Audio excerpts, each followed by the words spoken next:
made up.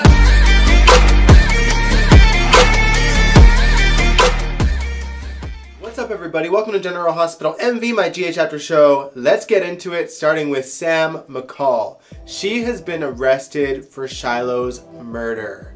Oh my god, this is so dumb. So get this, one of Shiloh's biggest followers, Daisy, the same girl that lured Christina into Dawn of Day, sends the PCPD a tape of Sam saying that she was going to kill Shiloh, so that's enough for Jordan to arrest her. Jordan, are you dumb? Like, this is Shiloh we're talking about. Everybody wanted him dead. Every single person wanted him dead. I'm pretty sure I mentioned this last week, but Jordan, if you can overlook your husband stealing a kidney from Ryan Chamberlain, surely you can overlook Sam killing Shiloh, whether you think it was murder or not. And clearly you don't think it was murder. This is obviously doctored evidence against Sam. It just makes me mad that Jordan's treating Sam like garbage. On the plus side, Sam is out on bail, a very hefty bail, which Diane is not too pleased about. Spinelli's going to look into the tape more to see if it was doctored, which it obviously is. The PCPD weren't competent enough to figure out that it was a fake. They said it was authentic, which is, you know, bull. So yeah, Sam and Jason are going to try to solve this thing on their own because obviously the PCPD can't. Sam actually remembered that Shiloh hinted that he might have an accomplice. All the signs are pointing at Peter. It's only a matter of time before he is found out. Dev actually remembered Peter carrying a gym bag, and that was suspicious because he was in a suit and obviously wasn't going to the gym anytime soon. Peter, you're in danger and I'm loving it. So over that character. Never even liked him in the first place. Anyway, this week Willow paid Harmony a visit in jail as well to let her know that Shiloh was dead, and Harmony was devastated. Girl, why you sad? I'm judging you harshly. Now Harmony's cellmate Nelle has been very, very busy. Nelle has been working hard to show herself as a model prisoner so that she could hire a lawyer to get her in front of a jury to plead her case, even though she's in jail for murder and attempted murder and like 10 other crimes, and it's only been like a year and a little bit since she's been thrown into jail. I guess the laws in Port Charles are surprisingly loose. Just kidding, not so surprisingly at all, but to be honest, I am okay if Nelle gets out of jail for a while to wreak some havoc. I mean, we got Ryan Chamberlain away, Shiloh is dead, so we might as well bring Nelle out to wreak a little bit more havoc, and if anything, this might put a bit of a rush on Michael finding out the truth about Jonah, which I am ready for. It's really only like one of the last long story arcs that's still going, so if Nelle can rush this to an end, I am all for her getting out to cause a bit more trouble. The only other long story arc we have left, I think, is Valentin and all of his secrets, and it seems like things are finally potentially coming to a head, fingers crossed. The long secret of Sasha not really being Nina's daughter might actually come to head because there was a wild card that overheard a conversation, and that wild card is Lulu Spencer. So the week of the highly anticipated wedding of Nina and Valentin has arrived. I can't say that with a straight face. The bachelor and the bachelorette parties of Nina and Valentin were not going well at all, and they both ended up at the Floating Rib, and it happened to be karaoke night. We had to sit through Valentin singing a number for Nina. Boy, did I want that roof to cave in on him. I cannot stand Valentin. Like, he just has a permanent expression of, I'm having a secret and you're too stupid to figure out and I'm proud of it. Like, that's his permanent look, I find. And the fact that Nina can't see it drives me absolutely mad. She is stupid AF. If I were to say anything positive about the Bachelor and Bachelorette parties is that all the girls looked really amazing. Maxie looked like 2007 Maxie. I miss that style that she was rocking at the Bachelorette party. That is the Maxie that I want to see. Nina's makeup was actually really good that day too. I mean, they should just have her looking like that all the time. She's the leader of a fashion magazine, for God's sakes. Let her look good. Anyway, Sasha was feeling guilty that entire night. She was feeling sad that she was having to keep up this lie when she cares about Nina so much, just so that, you know, Cassandra doesn't get away with any of her crimes, so she's keeping it a secret until Cassandra goes to trial. However, when she goes into the washroom with Obrecht, Lulu happened to be in the stall with the stall kind of open so that the camera could, you know, see her reaction. I guess Lulu doesn't flush or close the stall when she's using the washroom. These are the things I noticed. I'm so sorry. But yeah, anyway, Lulu overheard the truth and she is determined to tell Nina the truth at the wedding.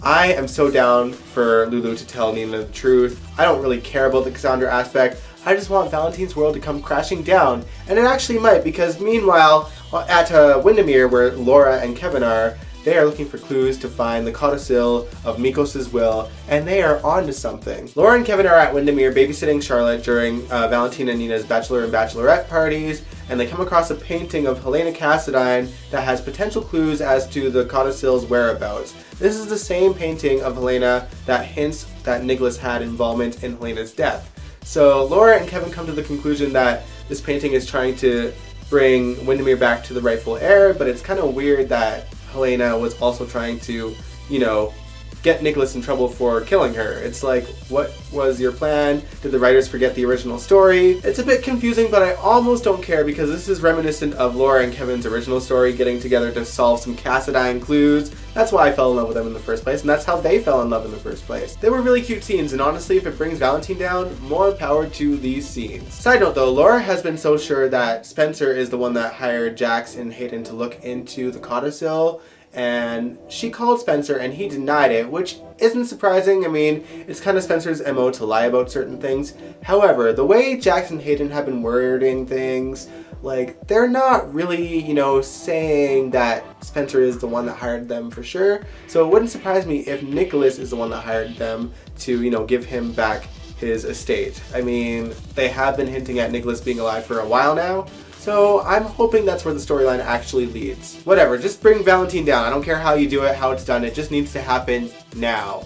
And oh, also Dustin knows about the truth about Sasha because Lulu told him the truth. Did anyone catch the line where Lulu mentions, you know, people hiding secrets and not being who they say they are, and Dustin kind of giving her a look?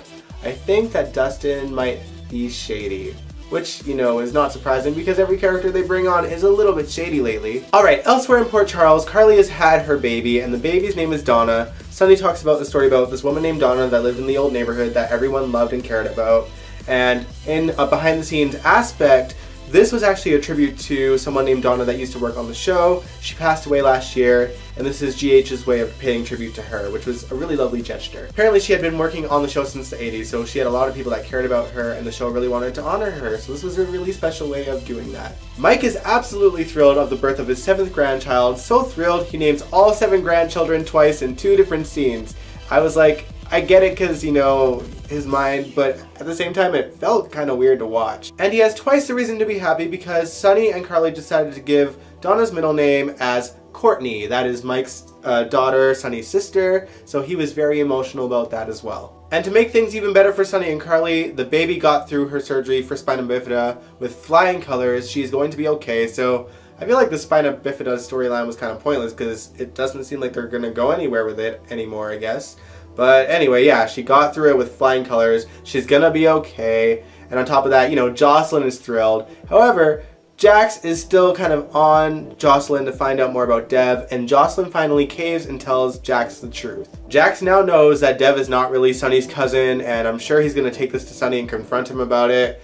Jocelyn doesn't want anything to happen to Dev. I mean, she is enjoying him being there, and I feel like Jax is going to respect that, but he's going to get a word in with Sunny. We saw that in the preview, so that'll be fun to watch. Round 2000 of the Sunny and Jax Wars, you guys.